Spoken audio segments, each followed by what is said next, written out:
नमस्कार दोस्तों, आज की इस वीडियो में हम जानेंगे कि वट सावित्री व्रत की पूजा हम घर पर कैसे कर सकते हैं। तो देखिए, वट सावित्री अमावस्या के दिन पहले तो हम भोग प्रसाद बना लेंगे। तो स्नान आदि करने के बाद में हमें भोग प्रसाद बनाना होता है। उसके बाद घर पर जहाँ पर भी आप पूजा करेंगे उस जगह को अच्छे से साफ कर लेंगे। घर पर वट वृक्ष की टहनी का पूजन करना होता है, यानी वट वृक्ष का जब घर पर पूजन करते हैं तो एक टहनी तोड़कर घर ले आते हैं। उसे गमले में या जल के लोटे में लगा करके इस प्रकार वट वृक्ष का पूजन किया जाता है।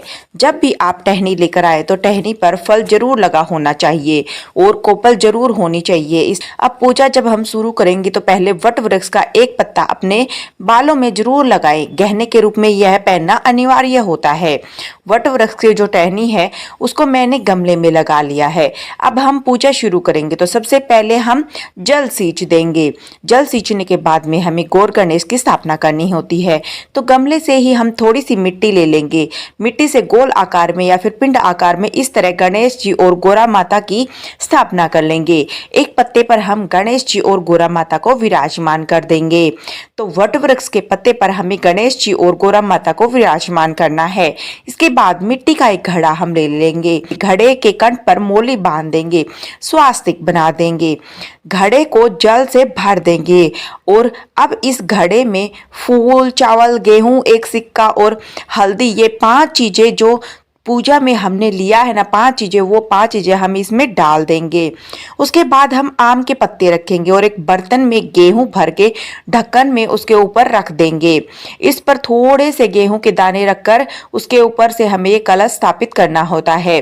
कलश के ऊपर हमें देसी घी का दीपक जलाना है, यानी कि हमें दीप कलश की स्थापना करनी है। तो कलश की स्थापना हो गई है। अब जल के छींटे लगाकर भाव रूपी सभी को स्नान कराएंगे। इसके बाद सभी को तिलक कर देंगे। तो पहले हम सभी को रोली से तिलक करेंगे। गणेश जी को, गौरी माता को, कलश को, वट वृक्ष को, सभी को हम रोली से तिलक कर देंगे। उसके बाद वस्त्र स्वरूप जनेऊ समर्पित करेंगे। तो गणेश जी को जनेऊ समर्पित कर देंगे। गोरा माता को आप लाल चुनरी समर्पित कर दें। आप कलेवा भी समर्पित कर सकते हैं वस्त्र के रूप में। और जो वट वृक्ष है, वट वृक्ष को आप चाहे तो पीला वस्त्र समर्पित कर सकते हैं। पीला वस्त्र ना हो तो पीला जनेऊ भी आप समर्पित कर सकते हैं। बाद में हम फूल समर्पित करेंगे।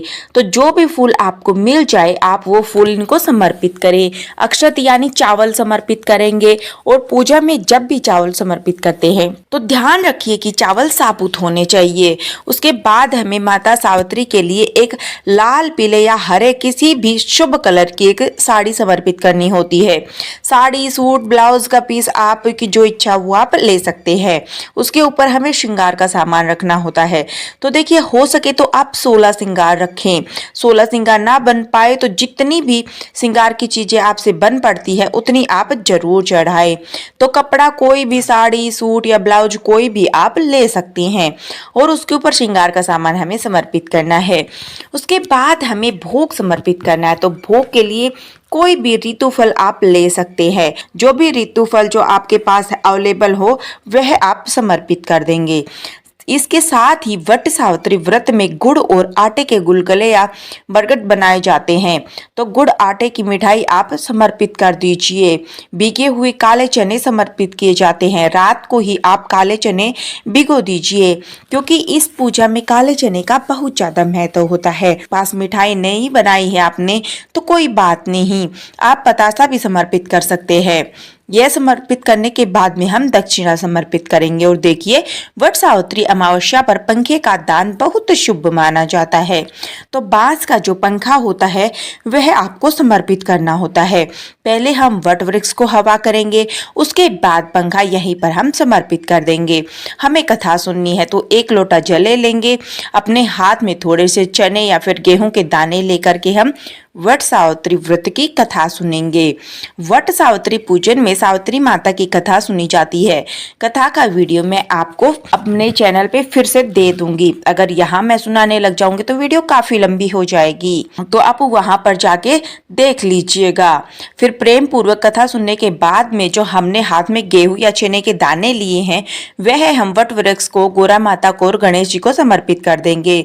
यह करने के बाद में फिर हमें आरती करनी होती है। तो आरती करने के लिए जो दीपक आपने कलश के ऊपर रखा था उसको नहीं हटाएंगे। अगर हो सके तो हमें नया दीपक जलाना है तो आप कपूर जला सकते हैं बहुत ही प्रेम पूर्वक। फिर हम धूप दीप से पहले गणेश जी की आरती करेंगे, फिर हम सावित्री माता और वट वृक्ष की आरती कर लेंगे। तो बहुत ही प्रेम पूर्वक हमें आरती करनी है। आरती अगर आपको न आती हो तो आप फोन से भी सुन सकते हैं। इसके बाद में देखिए इस तरह से हम इसको घुमा देंगे कि आरती करने के बाद हाथ जोड़कर पूजा में रही कमियों के लिए स्मा याचना करेंगे और अपनी मनोकामनाओं को पूर्ण करने के लिए, अपने सुहाग की लंबी उम्र के लिए, अच्छे स्वास्थ्य के लिए भगवान से प्रार्थना करेंगे। तो इस तरह से वट सावित्री की पूजा करनी है। अब हमें परिक्रमा करनी है। तो परिक्रमा करने के लिए कच्चे सूत को वट वृक्ष से लपेट कर हमें परिक्रमा करनी होती है। तो देखिए कुछ लोग तो आरती करने से पहले परिक्रमा कर लेते हैं, कुछ लोग आरती करने के बाद परिक्रमा करते हैं। हम लोग पहले सारी पूजा करते हैं, उसके बाद में अंत में हम परिक्रमा करते हैं। तो कच्चे सूत को इस तरह से लपेटते हुए परिक्रमा की जाती है। आप 7, 11, 21, 51 की जितनी भी आप परिक्रमा आपका सामर्थ्य है उतनी आप जरूर करें। बाद में अपने हाथ में थोड़ा सा जल लेकर के उस जो हमने सामान चढ़ाया है उसके ऊपर से हम वार देते हैं। इस तरह से हम पूजा पूर्ण कर देंगे। ऐसे वट सावित्री की पूजा हो जाती है। अब देखिए कुछ लोग हवन भी करते, तो अगर आप हवन नहीं करते हैं तो आपकी पूजा यहीं पर पूर्ण हो जाएगी। लेकिन अगर आप हवन करते हैं, क्योंकि अमावस्या का दिन है, पितरों का दिन, हवन जरूर शुभ माना जाता है। तो अगर आप हवन करना चाहते हैं तो एक दिए में थोड़ा कपूर जला लेंगे। यहाँ पर देखिए एक दिए में कपूर जला लिया है। अब जो भी भोग प्रसाद आपने पूजा में समर्पित किया है उसे हम उन सभी चीज़ों को अग्नि में समर्पित कर देंगे, यानी अग्नि में सभी चीज़ों का भोग लगाया जाता है। तो वैसे भी कहा जाता है कि अग्नि में भोग लगाने से सीधा भोग देवी देवताओं तक पहुँचता है, इसलिए अग्नि में भोग लगाते हैं। तो सारी चीज़ों का भोग हम अग्नि में समर्पित कर देंगे। और अमावस्या का दिन है तो पितरों के लिए हम तिल समर्पित कर देंगे। तो काले तिल मिले वह हम समर्पित कर देंगे, नहीं तो फिर जो आपको तिल मिल जाए आप वह जरूर समर्पित करें। उसके बाद हम हाथ जोड़ लेंगे और थोड़ा सा जल अपने हाथ में लेंगे, हम उसके ऊपर से वार देंगे। इस तरह से हमें छोटा सा हवन हम कर लेंगे। अगर आप हवन कर पाते हैं तो बहुत अच्छी बात है। इस तरह से आप छोटा सा हवन सावन में कर सकते हैं। अगर आप नहीं कर पाते हैं हवन तो इस पार्ट को स्किप भी कर सकते हैं। ऐसे हम वट सावित्री की पूजा कर लेंगे। पूजा करने के बाद में हमें सामान का क्या करना होता है तो ये देख लेते हैं। जो साड़ी हमने श्रृंगार का सामान, पंखा, फल फ्रूट या मिठाई, जो भी प्रसाद हमने चढ़ाया है, जो दक्षिणा चढ़ाई है, वो सारी चीजें दान की जाती हैं। तो ये सारी चीजें हम अपनी सासू माँ को दे सकते हैं। अगर आपकी सासू माँ नहीं है तो कोई भी सुहागिन महिला, आपकी जेठानी है या फिर आपकी ननद है, उनको भी आप यह जरूर दे सकते हैं। या फिर आप मंदिर में पंडिताइन को भी दे सकते हैं। इसके अलावा आप किसी गरीब सुहागिन महिला को भी दान कर सकते हैं। ये सारी चीजें तो हम जो भोग प्रसाद और जो साड़ी वगैरह है पूजा के बाद ही उठाकर दान कर देते हैं। और जो वट वृक्ष की टहनी है और कलश है उसको हमें अगले दिन उठाना है। वट सावित्री व्रत की संपूर्ण पूजा विधि है। अगर आप वट वृक्ष के नीचे जाकर पूजा नहीं कर पाते हैं तो घर में इस प्रकार से आसानी से आप पूजा कर सकते हैं। यह बहुत ही सरल पूजा विधि मैंने आपको बताई है। तो आशा करती हूँ आपको मेरी वीडियो काफ़ी यूजफुल लगी होगी। अगर आपको थोड़ी सी भी पसंद आई है तो इसे ज़्यादा से ज़्यादा शेयर करें, वीडियो को लाइक करें और चैनल को सब्सक्राइब करें ताकि हमारी आने वाली वीडियो का नोटिफिकेशन आपके पास सबसे पहले पहुंच सके।